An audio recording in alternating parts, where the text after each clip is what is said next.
viewers.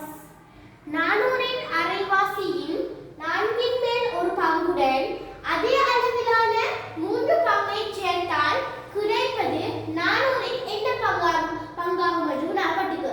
நானூறின் அரைவாசி 200. நான்கின் மேல் ஒன்றுடா 200 நாங்கள் நான்கால பிரிக்கணும். அப்ப 200 நான்கால பிரிக்கணும். 2ல 4 அடங்கால அப்ப 0 0 4 2 20 5 20. இந்த பூஜ்ஜியத்தை எடுக்கணும். எடுக்கணும்னா 0 0 0 0. அப்ப 200 400 அரைவாசியுடன் அப்ப 200 4 மேல் ஒரு பங்கு 50. அப்ப 50 கண்டுட்டோம். அடுத்த தந்தைக்கு அதே